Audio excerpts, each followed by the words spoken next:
Hello there. Welcome to A Brit Does Baseball Does podcast. We're in the off season officially, and we're doing our season review series. The name for it is A Brit Does Baseball Does Season Reviews. Very original, I know. And for the debut episode, you've got the OG pairing of myself and Dan. Dan, are you excited for this off season? I am. I'm much more excited for the offseason than I thought I would be. I thought I'd be rooting for my Mets for the Orioles in the playoffs right now.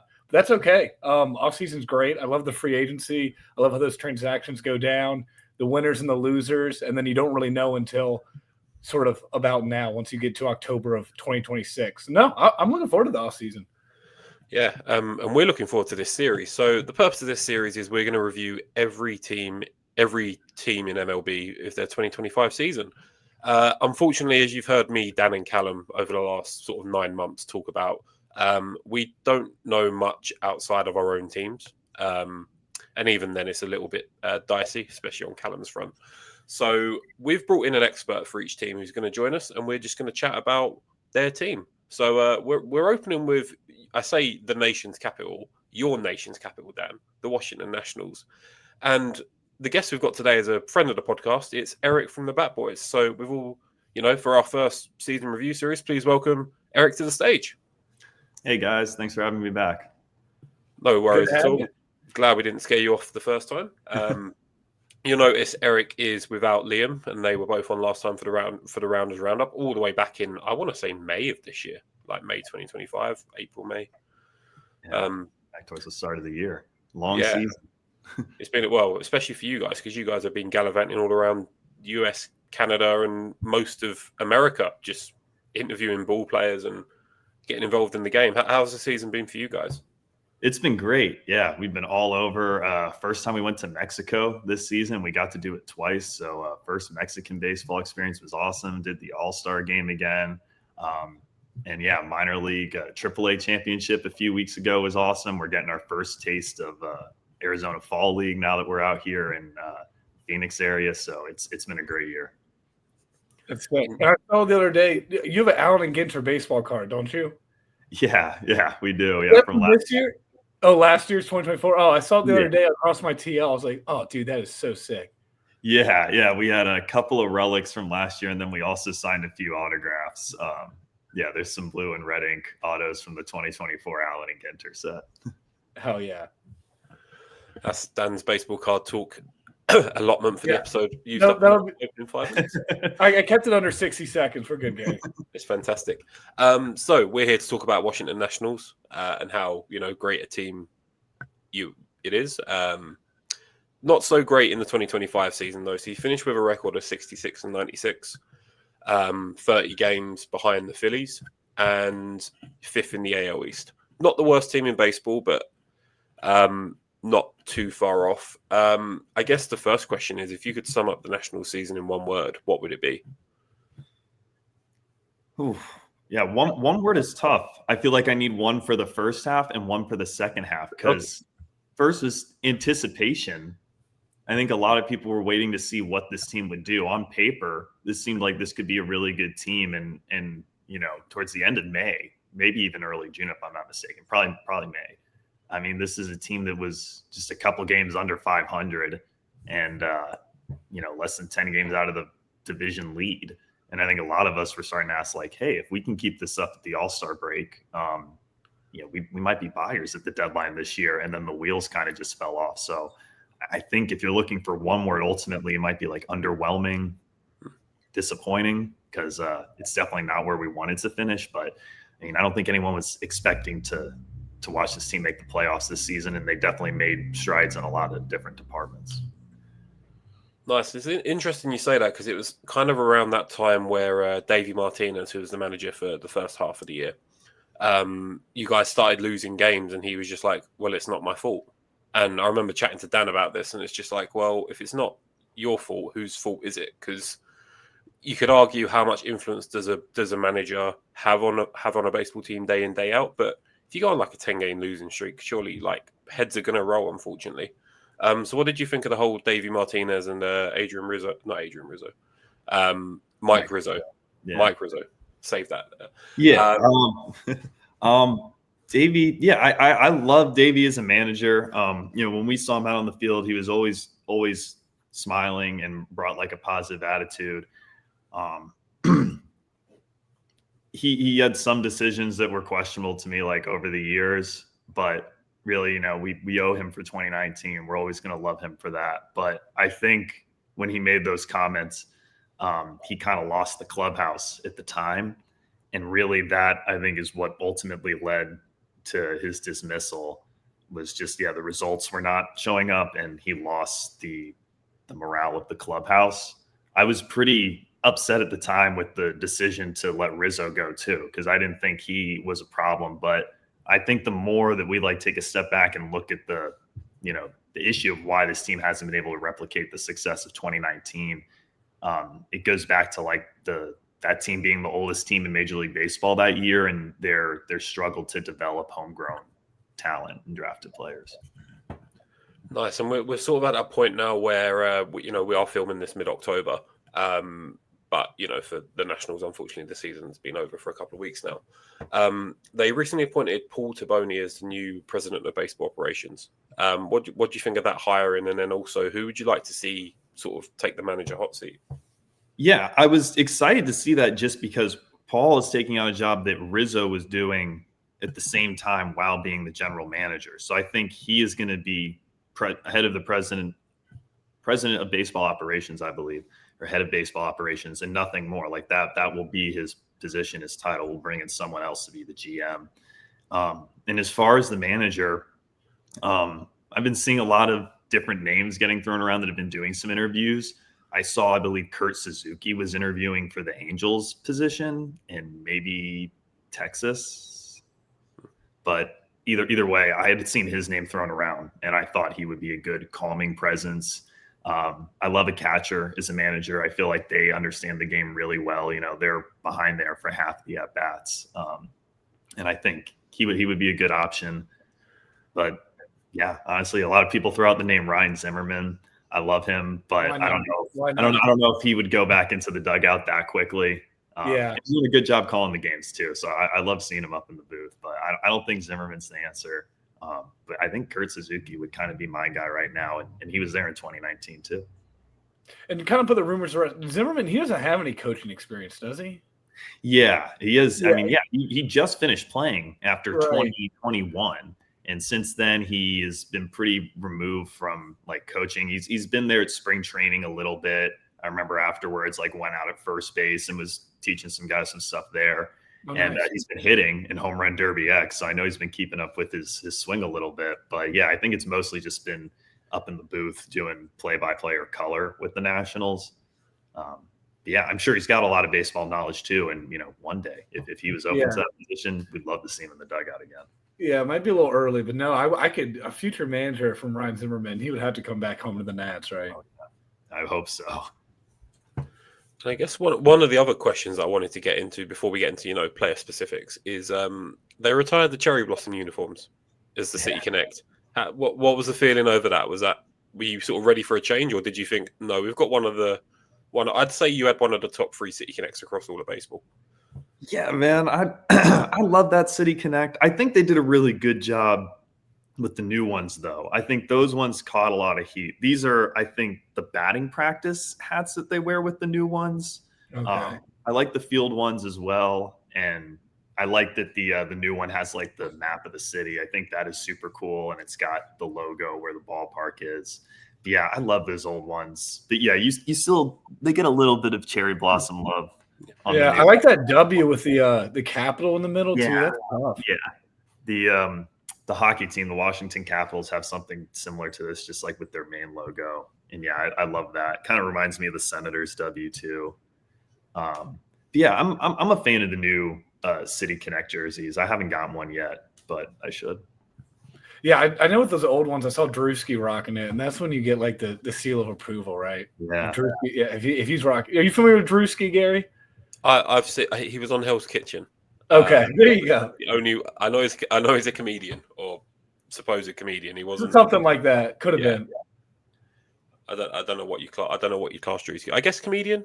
I think he was relatively funny on the show, but Hell's Kitchen, so it's always tough to tell. Perfect. So we're going to delve into a bit of the players now. I think we can kind of. Would you like to do hitters or pitchers first, Eric? I'm open to either. We can start with hitters if you want. Perfect. People like offense. Then I'll have to click on a different tab. So I think there's one name that comes to mind when it comes to the offense, and his name is James Wood. Dylan Cruz. James. I guess we were on the same page there. Okay. Very funny. James Wood. All-star this year. I personally think he should have got in as a starter. And I think it was a bit of a travesty that he didn't. What do you think of James Wood's? What do you think of James Wood's season, Eric, as a whole? Yeah, I think James had a great season. Yeah, that first half was unbelievable. I mean, he was hitting some insane home runs, and I think really made a name for himself at the home run derby. Some people got to see it there that, hadn't been seeing it early on in the season. What he can do against left-handed pitchers is so impressive. He hits the ball 430, 440 feet to the opposite field, pitches that are like in on his hands too, not pitches away that he should be driving opposite field. I don't know how he does it, but yeah, it was really impressive to watch him play a full 162 this season. Get to see what he can do out in the field too, on the bases. He was legging out infield ground balls too, that you were like, okay, there's no way this is a base hit, routine ground ball to short or deep in the hole, and he legs it out. So I would say big guys. Sorry, I didn't mean to cut you off, but big guys shouldn't be that fast, right? Exactly. Yeah. It's these long strides. You're like, oh my gosh, like how did he get down the line that quickly? It's insane. And yeah, a lot of people started talking about, he was, I know, getting close to the single season strikeout record there towards the end of the season. But if you go and look at guys like Judge and Ohtani too, like they have high strikeout numbers, or some of the names that we talk about the most in baseball, they strike out a lot too. So, I'm really not too concerned about it. I think he started to right in the ship there towards the end in September, and overall it's a A+ season for him. Yeah, I mean, just looking at his stat line, 31 home runs, 94 RBIs, 153 hits, 38 doubles. He led the Nationals across all of those stats. A batting average of 256. Trust me, I've seen hitters that are worse than that. So even if he's striking out when he's making contact, he's dangerous. Higher than Cal Raleigh, that a lot of people are talking about AL MVP. Yeah, I think Cal Raleigh's like more home run or bust at the moment, it seems. I mean, like when I was watching... He's got slightly more... I was going to say, he had a few more. Yeah. He's a beefy boy that plays baseball. Talking of beefy boys that play baseball, second in your offense, realistically, was Josh Bell, DH, who was traded a long time ago as part of the Juan Soto deal, and made his way back to the Nationals. How did you think he fared this year? Yeah, he got off to a really slow start, but I was so excited when it was announced that he was coming back, because he's just as good of a guy off the field as he is on the field. What he does for the community in DC and the Nationals book club is really awesome, and getting the youth involved with reading. Like I just love him for that. But I was talking with some of my friends at one point in the season. They're like, we got to send him down or bench him. Like he's taking at bats away from guys.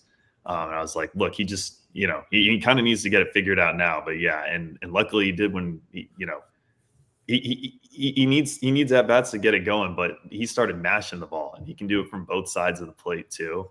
And I love what we saw from him out of the course of the season. And he was willing to take at bats from DH too, so that other guys could get some reps at first base. And it'll be interesting to see whether or not they bring him back next season, because there is a little bit of a hole at first base. I don't have a lot of guys ready to fill that position. So I definitely think it would make sense to bring him back. Nice. And then there's a name that Dan mentioned at the same time when I said James Wood was carrying your offense, and his name was Dylan Cruz. Start of the year going in, Dan knows a lot more than me about Dylan Cruz, but I was aware of sort of a top prospect coming in, and people were looking forward to watching an outfield that contained James Wood in left and Dylan Cruz in right. Looking at his numbers, he didn't really set the world alight offensively. 10 home runs, which was actually good for fifth highest on the team, but only 27 RBIs, and that was in 85 games played. Do you think it was just a bit of a rookie season and he'll come back stronger, or does Dylan Cruz have got a lot to work on? Yeah, I think it was like you said, maybe just a bit of, a tough rookie season. He played great in August and September late last year. And I think that is what maybe got a lot of people really excited for what a full season of him looks like this year. But yeah, the injuries really were tough on him this season. I think we didn't even see a 100% healthy Dylan Cruz before he went on the IL there. And I think, that was just tough for him. But yeah, I mean, he did end up hitting 10 home runs, started to find his power stroke there towards the end of the season. And for him, it's just he can affect the game in so many different ways on any given night, whether it's with his bat or his glove or on the bases. You forget about his speed sometimes. He can impact the game in so many different ways. And he's out there grinding out every single at bat, whether he's 0 for 3 or 3 for 3, he's taking the last at bat, fouling off pitches and taking it seriously. So I know it's not the season that he wanted to have, but I don't think there's a huge reason for Nationals fans to be concerned. And I think you get a full healthy season out of him next year, and the numbers are going to look a lot better at the end of the year. Nice. And then one other name I want to bring up, because he kind of replaced Dylan Cruz for a lot of especially in the summer. Dalen Lyle, who hit 11 triples, if I'm reading this right. Fantasy baseball legend, dude. He helped me out. Oh man, what a pickup!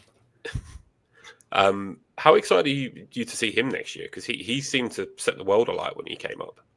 Yeah, I mean, I don't know where to start with Dalen. Yeah, the triples, the doubles, just a pro hitter. I remember doing an interview with him, and his I think it was his underrated player he had said, or a guy that he just tried to replicate while hitting, was Michael Brantley. And I see it so much ever since he said that he just protects the zone so well. If the pitch is inside, he's going to turn on it and hit it with authority down the right field line. And if it's out over the outer half, he's just going to serve it and take what the game gives him and poke a little base hit to left field. And he's great in the outfield too. Great glove. But yeah, he's just like a total spark plug there, almost using him as like a second leadoff hitter at times at the bottom of the lineup. But yeah, I'm super excited to see how he plays into the team next year.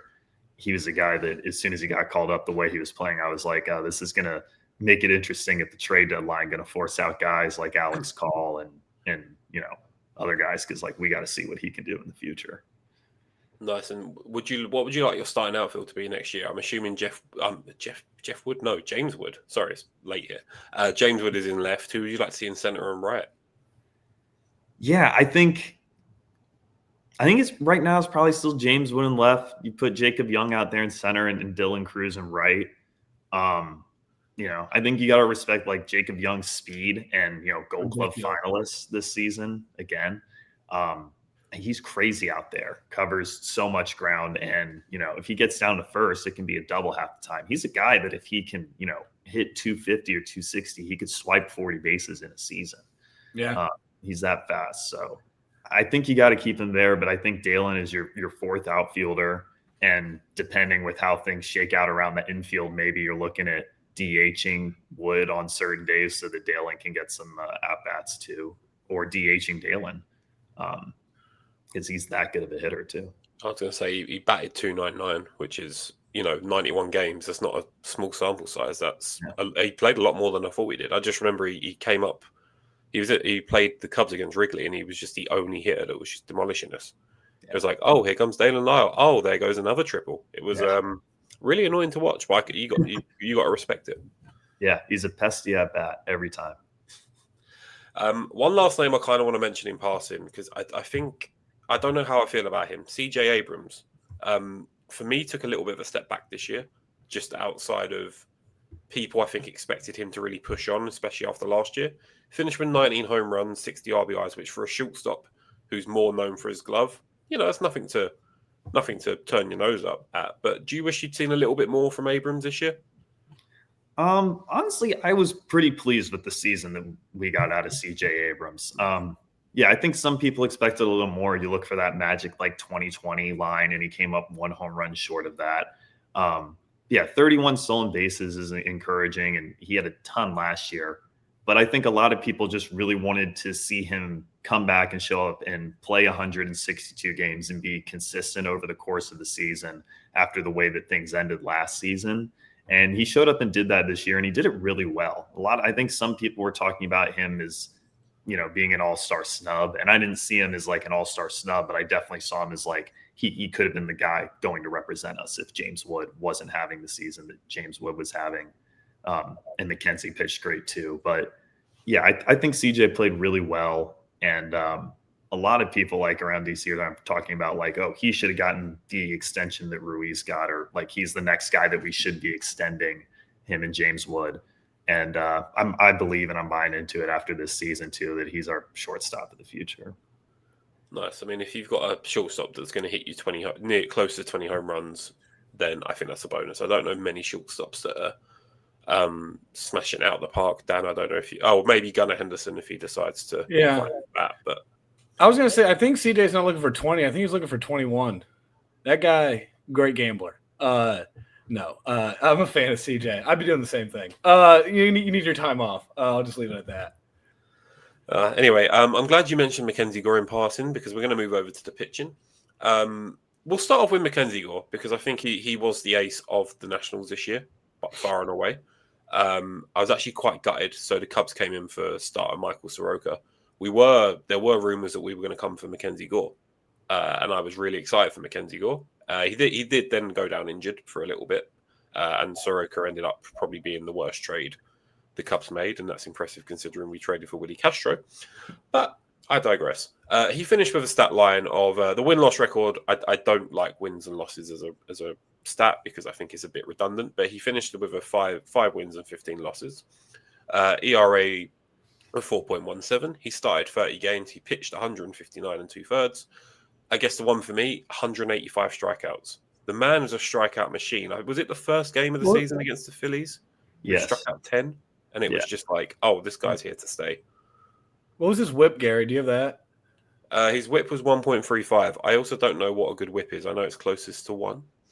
The good whip. Yeah, I think Eric, you can probably elaborate on that. I think around a 1.35. That's probably around the MLB average, right, or a little below. Yeah, I think it's right around there. I know 1 like kind of used to be the going rate, or at least for relievers. But yeah, I mean like 1.2, 1.3. I think that's a pretty good whip. Yeah, so you can't really use wins and losses. I think in 2025, this guy couldn't get any run support at the start of the season. I don't think he was the pitcher of record in the opening day start, but the Nats lost that game, and he was incredible, as you mentioned. And I was at that game. And you could tell right there, you're like, okay, yeah, if he can pitch like that against the Phillies, this is a guy that we can give the rock and call our ace over the course of the season. And immediately in April, he stepped into that role and really owned the position of being the ace of that staff. And, recognizing when he didn't have his best stuff, he had to, get gutty and throw, whatever was working that night and find a way to get 5 or 6 innings so that it wasn't a bullpen game. And he pitched great, earned that all-star selection, pitched good in the all-star game too. The second half did not shake out the way that he wanted it to at all. And I think, he was open about that, and he's got some stuff that he wants to improve on going into next season. But I'm glad that they didn't trade him. I remember at the trade deadline, I was kind of thinking like, man, maybe we should be flipping him. Maybe the value around him is high because of the all-star selection. But I think his ceiling is way higher than what we've seen so far. If we can get him to replicate the first half that he had into the second half, this is definitely a guy that can get to 200 strikeouts in a season. Future ace, right? I mean, he could be a future ace for sure. I think he is probably the Nationals ace. I don't. But like a real ace. No, I'm just kidding. No, as a Mets fan, that's my only jab. Yeah, I mean, looking at the rest of the starting pitching, I mean, the stats don't really. I mean, there's a couple that I'll touch on. Cade Cavalli, that was a nice story for him to come back after so long being injured. He posted a respectable 4.25 across 10 games. He finished with a winning record of 3-1. So if we're doing it just based on wins and losses, Cade Cavalli was a better pitcher than Mackenzie Gore. Yeah. Cade was great. He had 5. He had 5 wins. Who cares about the losses, right? Total wins.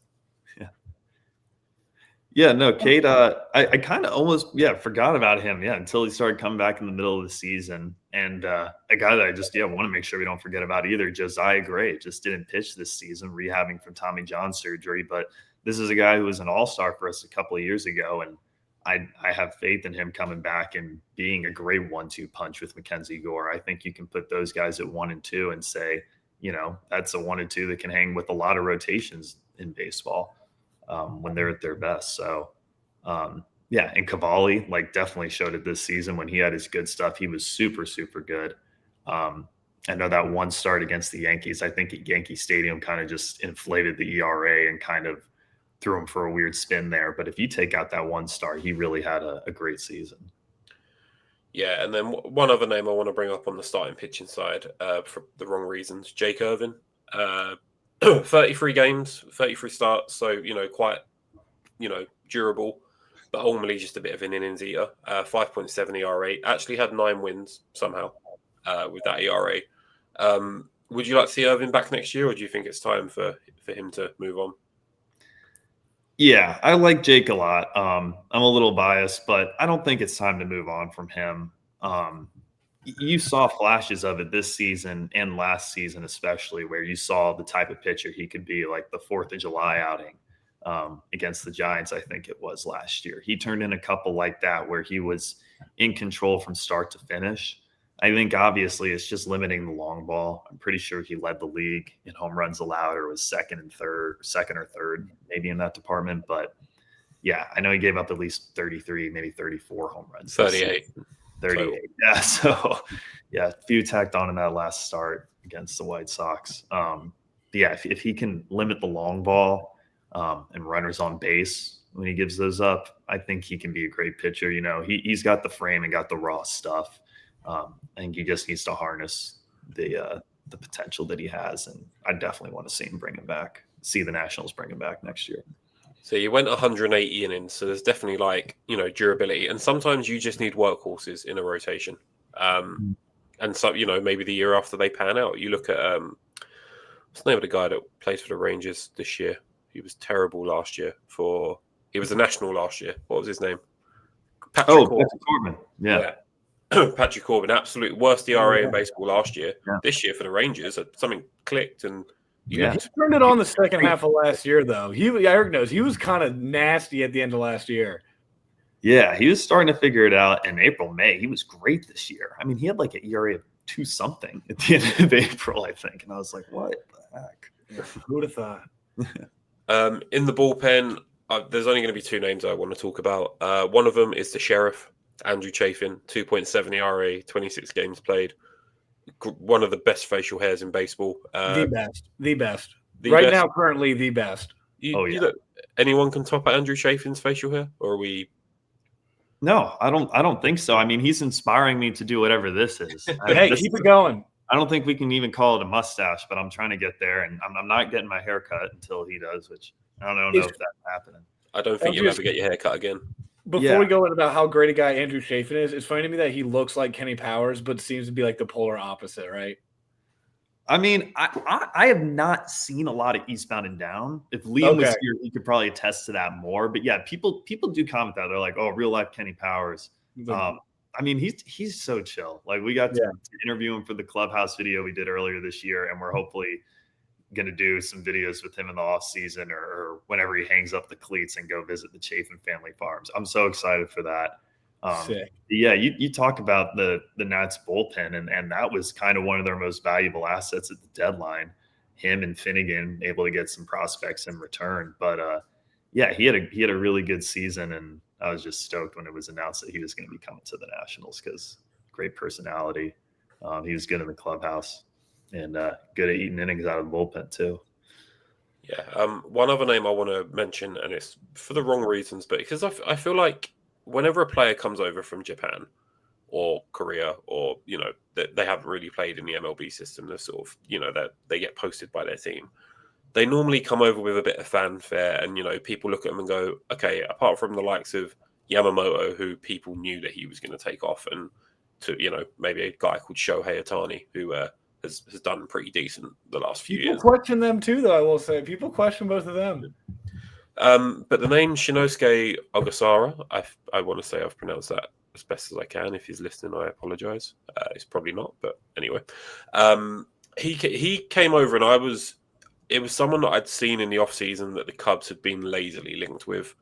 because it seems like if you sign any Japanese players, you're technically then in the market for any possible Japanese player that comes over. But he didn't fare too well. He's got an ERA of 6.98 across 23 games. What sort of happened there? Because I was expecting like him to be one of the staples of your bullpen, and like, I thought he'd be quite good this year. Yeah, he was a guy that they were starting in spring training too, was competing for a 5th rotation spot, and started him at AAA this season. And I think just they never really saw anything at AAA that was exciting them to bring him up sooner. I think, there were things going on in the bullpen that they were saying, hey, there's got to be some arms at AAA that we can try. But yeah, I don't know what happened this year or why he just never really figured it out. It was exciting every time he took the mound to see what he was going to bring. I think the big thing that stands out to everyone is like, oh, he's not going to overpower hitters, but he was able to mix speeds well and was still able to pick up strikeouts just by varying his speeds. And I think there is potential for him in the future to be part of this Nationals bullpen or even rotation going forward. He just needs to, figure out how to pitch in Major League Baseball and how hitters approach him here. Nice. And I'm glad we've kind of come to the end of sort of the pitchers and the hitters chat. I think ultimately, I gotta cut you off, Gary. One guy I'm gonna say, Trey Lipscomb. I don't think we've seen the last of him. I know he's not the highest rated prospect. I think that guy's gonna be around for a little while. Yeah, he's a solid baseball player. Liam was bringing it up a bunch. He would love that shout out right now because he balled out last season or in 2024. Yeah, he's just a utility guy, right? I mean, he seems like just a perfect plug dude to have somewhere, right? You can put him at 3rd, short, or 2nd. You probably put him in the outfield and he'd do all right. He was just a pro hitter, grinding out at bats and all around athlete. So I don't think we've seen the last of him at all. No, shout out Trey. I did comedy with his cousin way back, but it was funny, Lipscomb, and I was like, I saw him posting on Facebook, like my cousin got called up. I was like, oh hell yeah, I'm following this guy. But and then I met him when he was in AAA. But yeah, super nice guy, rooting for Trey. Sorry, you used to do comedy. Unfortunately, yeah. Why have you never brought that to the podcast? I don't see. This is why. Yeah, it's very far removed from that. It was like go to college or like do stand up. Was like after high school, and some friends chose comedy, which good for them. But I'm glad I chose college. Yeah, it was the right decision. So we're gonna absolutely yes. We're just going to quickly mention sort of the free agents that are coming up for the Nationals. So currently Trevor Williams, who I'm sure you're not too bothered that he's on his way back. Josh Bell, who we've mentioned, Kyle Finnegan, Jorge Lopez, Lucas Sims, Ahmed Rosario, Paul DeJong, and Andrew Chafin are all free agents at the end of this year. We've mentioned about Josh Bell. Sort of you'd like to see him come back. Are there any other names on that list you'd like to see come back other than maybe the Sheriff? Yeah, I mean, most of the guys you mentioned there are guys that we had to deal away at the deadline. But yeah, I mean, like Rosario is in New York now. I know Chafin would be cool to bring him back from the Angels. But I think Josh Bell is like the one that really stands out there as someone that I think it would make sense to bring back. You want to have a guy that's got experience in the clubhouse and in the lineup every single day. And as we mentioned, was really one of the most consistent hitters in the lineup once he got it figured out. I think he's a good bat that can protect some of the younger hitters like Cruz and Wood and get them pitches to hit so that they're just not pitching around those guys if they start to get hot. I think I was going to say, like, I just looked up, I think Derek Law might be off the books too. He might be a free agent, and he was a guy that we didn't get to see a full season of, but he was really good in 2024. And I think anyone that's been pitching well in this bullpen, they've got to give a fair offer to try and bring him back. That's probably why Jorge Lopez, who I thought I was actually very disappointed because he was really good for the Cubs last year, and I don't know what happened. People were warning us when we got him that he was like kind of going to be trouble, and he pitched really well for us, but then it kind of just imploded in the middle of the season. I think they ended up. I've seen that before. But I like him too. But yeah, I just remember throwing the glove in the stands for the Mets, and I'm like, everybody was mad at him and stuff, but I was like, man, what a lucky fan. Yeah, and I felt bad for him afterwards too, because in the clubhouse, I think they messed up like his interpretation, or he might have just been mumbling, and he said like, I probably look like the worst player in the MLB, or like I just, I embarrassed myself, but it came out as like, oh, I'm playing for the worst team. Yeah. And the fans were like, what the hell? No, I definitely think he kind of got it. And then they traded him right after that, released him. Was kind of, I thought he kind of got short end of the deal there. But anyway. He gets a better up, but he's a good guy. We talked to him. He was great for the Cubs last year. Nothing but good things to say about Jorge Lopez. No, he's still got some nasty stuff, I think. We'll see him around. He'll be pitching for a couple more years, I bet. No, 100%. If he wants to. 95, 96 cuts. Just incredible. His stuff drops. Yeah, he's got some stuff. So whilst we're on the topic of free agency, who would you like to see the Nationals go out and sign? Eric, is like, what would you sort of be like your top 3 priorities? Like positions, pitchers, what would you like to see? Yeah, I'm looking at this website right now that just has like listed free agents for this upcoming season. But I think the biggest issue is kind of addressing is definitely bullpen. I don't love the idea of going out and signing relievers though, just because I think it's a little inconsistent. Like they get to a certain age and they're not as effective as they used to be. But the other one for me is first base. If they don't bring back Josh Bell, I think there's some big names on the market like Pete Alonso that everyone's going to be gravitating towards, but there's a lot of free agents that could be on the market at first base. I think Dom Smith could be a great guy to bring back. He was on the team a couple of years ago.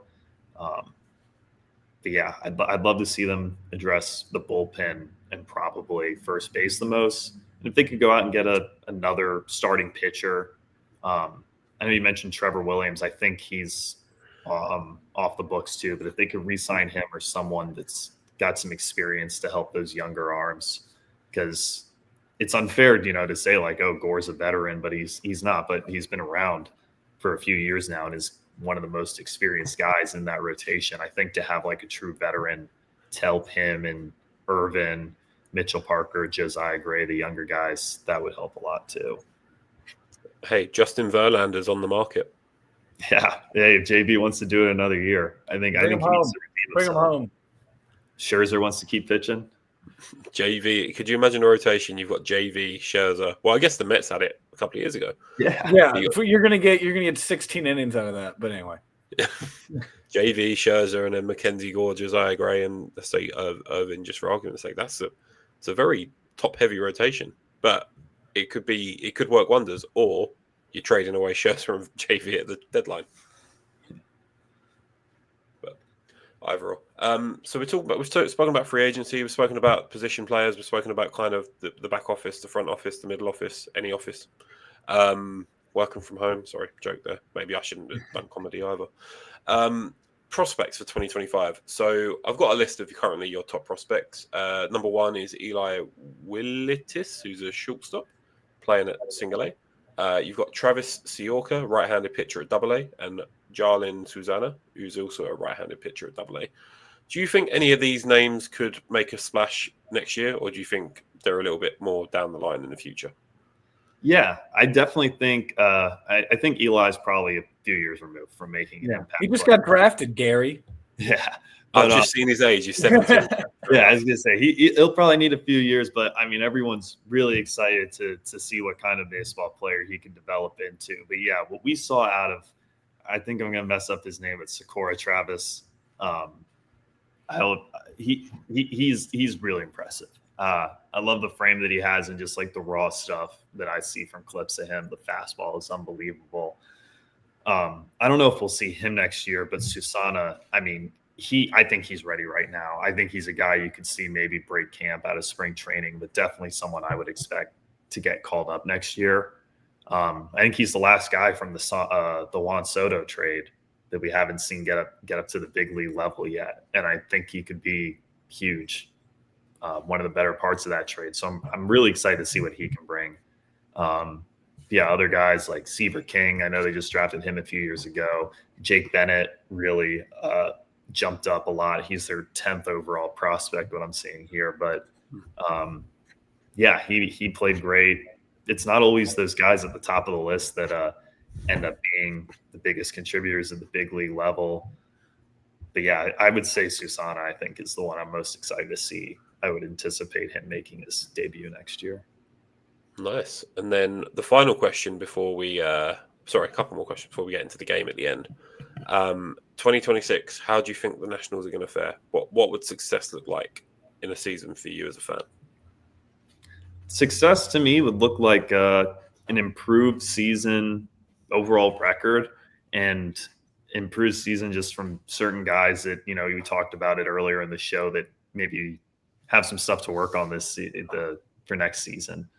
Jake Irvin limiting the home runs, like love to see him bounce back and have a solid campaign with a sub 450 ERA or, sub 4.7. Dylan Cruz, a full 162, a healthy 162. I think he's going to be a 2020 guy for sure. But yeah, I mean, I think this is a team that you're hoping, a good season would be flirting around the 500 mark, and being there at the trade deadline and questioning whether or not we really need to be sellers. Yeah. Nice. And then my final question, before I will hand over to Dan if he's got any. What prediction time? How many wins will the Washington Nationals have next year? I will say I'm going to go with 76. 76. You've heard it here first from Eric from the Bat Boys. Washington Nationals 76. That's the under over for any of you gamblers out there. Oh, 75 and a half. Hammer that over. You guys know. Yes, sir. Well, we'll start. Hey, you know what? For this offseason review, I like that, Gary. We'll start tracking it, and then when they come out the Vegas odds at the end of the year, we'll at the end of free agency, I guess we can do a little comparison. Yeah, and then we can blame them if we lose all of our money. So that wraps up the main meat, the main course of the season review. We're going to end with a little game though. So we're going to be doing this with every one of our guests for the fans and listeners out there. Because we'd like to have a little bit of fun on here, as you know. We normally do a start bench cut. We're not going to do a start bench cut. We're not going to do booze hot takes. We're going to play a game which I haven't yet titled, but it's essentially called Who Can Name the Most Players Who Played at Least One MLB Game for Set Team in a Year. So what will happen is our special guest will be playing for, the franchise. In this case, Eric is playing for the Washington Nationals. And it will be one of the three of us, either me, Dan, or Cal, who will be fighting for Brit Does Baseball rights. This time we've gone with Dan because Dan's an East Coast boy. NL East, yeah. I've seen most of my first ever MLB game was Shea Stadium. But anyway, my first ever game at Nats Stadium, Ryan Zimmerman hit a walk-off sac fly. And I was like, my Mets gear, I'm like, this sucks. But I've been to Nats Park many times since. So probably the ballpark I visited the most. So I like the Jazz. 2011? I think it was 2011. Yeah. Was it broken bat to right field? Bat, left field. I was at that game too. That is my favorite baseball game ever. I always say that's the day I fell in love with baseball. It was that fan appreciation day. So we went down on the field before and took pictures with a bunch of the guys. And the walk-off was the cherry on top. I was at that game too. My game was a little different. We were running late. I remember I bought a bag of peanuts and there was a cockroach in it. But other than that, it was outside the stadium. It was, it's a lot nicer outside Nats Park now. It didn't always used to be that. No, I remember that game was destined to go to extra innings, but that was a magical walk-off, even as a Mets fan. Yeah. Okay, so the way we're going to do this game is, here at Brit Does Baseball, we like to do things officially. So I've got a Sporkle quiz, which has got 51 names on it of players that have played at least one MLB game for the Washington Nationals in 2025. Now, how we're going to do this is I'm going to fill out the Sporkle, and you guys are just going to keep giving me names. And if you repeat a name or can't think of anyone, then you're out. And the first one out loses. So we're going to take turns. So okay. Would you like me I'm not going to share my screen because then you might think of repeats. So and as a gentleman, I'll go first. No, we got to let our guest go first. I know. So Eric, on the count of three, if you'd like to give me the name of a Washington National player. 3, 2, 1, go. Yeah, I'll get us started with James Wood. He's the guy this year. James Wood, correct. Dan, over to you. I'm going to go Brad Lord. Brad Lord, correct. Eric, the only pitcher. All right, stay on the pitching theme. I'll go with Jake Irvin. Jake Irvin is, of course, correct. Dan, back to you. I'll take an easy one, Mackenzie Gore. Mackenzie Gore, correct. 30 games played. Eric, back to you. All right, I'll keep filling out the rotation and go with Trevor Williams. Williams is, of course, there. Dan, back to you. 39 home run man, Jake Irvin. And you've been eliminated because that's a repeat. Oh. We can't count that. We can't count that. Where's my board? Where's my board to see all the names? All right, we'll keep going. We'll keep going. All right. Okay, sorry about Paul DeYoung. Paul DeYoung, correct. Eric, back to you. I'll go Ahmed Rosario. Ahmed Rosario, correct. He's on there. I just can't spell his name. Dan, back to you. Friend of the show, Dylan Cruz. Friend of the show. We hope so. Dylan Cruz is on the board. I'll go Mitchell Parker. Mitchell Parker. Peter Parker's cousin is on the board. Josh Bell. Josh Bell definitely is on the board. I'm going to go with Jose Tena. What a name. What a pull. 50 games played at third base. Well, he's down here as a third baseman. Dan, back to you. Luis Garcia Jr. You've got 2 for 1 there. You've got Luis Garcia. Shit. Luis Garcia Jr. I was going to say Luis Garcia after that. There you go. 2 for 1. You get 2. Eric, you've got to come back with 2. Oh, I don't know if I could do that. I'll go Ruiz, Keibert Ruiz. I don't think we had any other Ruiz. Keibert Ruiz is on there. And one more. Double down. Yeah, I'll go Riley Adams. Other backstop, Riley Adams. Yeah, I didn't even know Riley Adams was a name that existed until I saw it on this list. Dan? Trey Lipscomb. He's definitely on the list. I think he played 3 games. He was joint second fewest games with 3 games. Hey, 2 more than 1. Yes, one guy with 1. Eric, over to you. I'll go Drew Millis for catchers. I don't know if we have any of the catchers. Oh, how do you spell Millis? Is the question. Millas, I think. Yeah, Drew Millis is on there. 18 games. Dan? Nathaniel Lowe. Ooh. He's on there. 119 games played where he was there. Deep pull. I want to forget about our trade guys. I'll do the sheriff, Andrew Chafin. Sheriff's on there. Of course he is. You wouldn't want to forget the sheriff. We didn't say Jacob Young, did we? No, you've not said Jacob Young. So Jacob Young's on the board.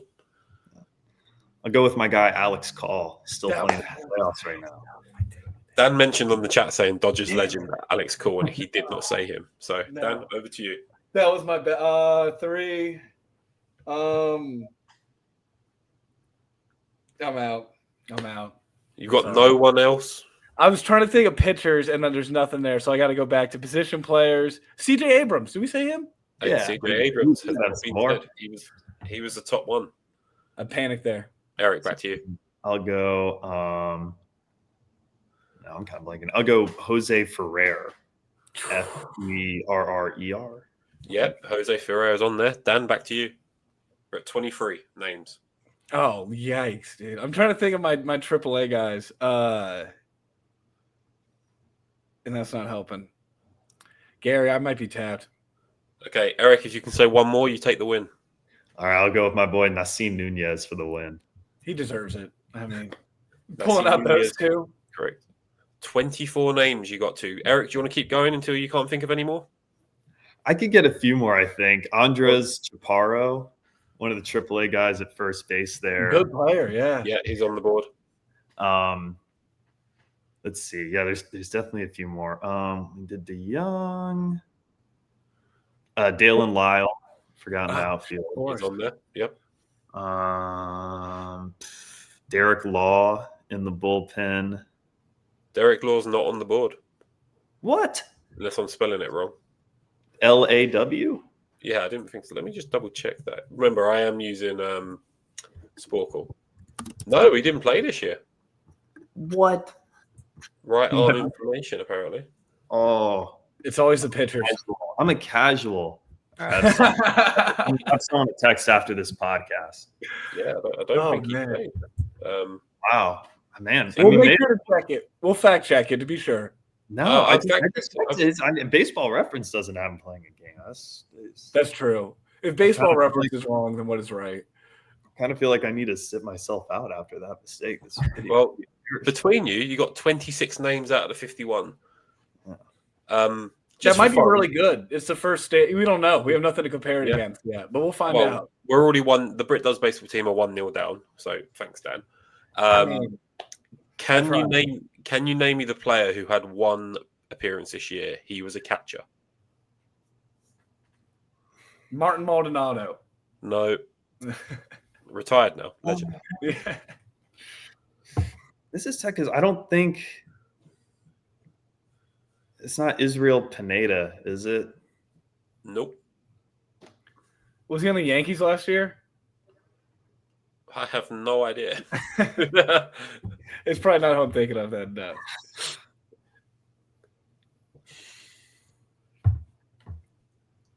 I don't know if I can. It's all right if you can't. I can give you the answer. Great question, Gary. One game play. That's one game for us this season. There's got to be one of those for every team, I feel like. For the Cubs, it would be someone like Brooks Kriske, who played I think he might have played 2 games for us, actually. But gosh, I feel like I could get this. Is on the tip of my tongue. Let me give you some names who you didn't get. I'll give you the top 5 missing answers. Wait, no, I can. He was catching Oga Sawara, I think. Well, that's one player you missed off the list as well. Yeah, right now. Say him. I can do a PJ Poulin. PJ Poulin. Yeah, both on the list. That's a pitcher for sure. That's a great pitcher name. So the top ones you missed: Brady House at third base. Oh yeah. Robert Hassel III in the outfield. Even I've heard of it. Yeah. Jackson Rutledge as a relief pitcher. Cole Henry as a relief pitcher. And Kyle Finnegan, who obviously got traded. Who we talked about multiple times, yeah. The one guy the catcher that played 1 game. Any last guesses? What are his initials? CS. Chris Suarez. I'm thinking of him right now, and I can't get it. I feel bad. CJ Stubbs. Oh, that's right. 1 game. Did he get a hit? Pardon? Did he get a hit? I don't know. It's not on Sporkle. Sporkle has its limitations. 26 is admirable. And you take the lead for the experts, which we expect to go down 30-0 in this series, by the way. Yeah. So, if we can sneak one, I didn't think we were going to get today. But I think our best chance is probably Cal with the Giants, just because that guy weirdly knows everything about his one team.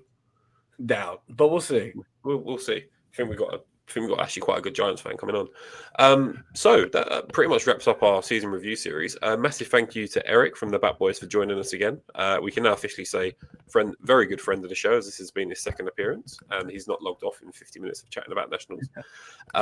Eric, I guess my final question is, if I'm new to baseball, why would I become a Washington Nationals fan in 2026?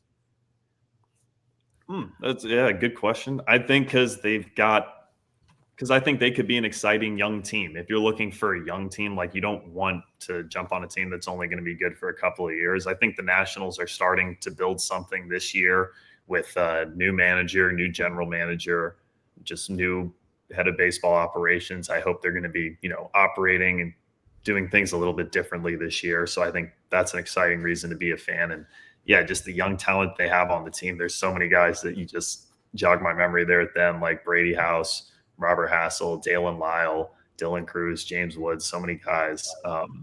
That's not even mentioning the prospects that'll make their debuts this year. It's going to be an exciting young squad to watch. And thank you once again for joining us. So I've been Gaz, Dan has been Dan, Eric has been a Bat Boy, one of 2 Bat Boys. You guys have been beautiful, and we will catch you on the next time of a Brit Does Baseball Does season review series. Thank you and good night.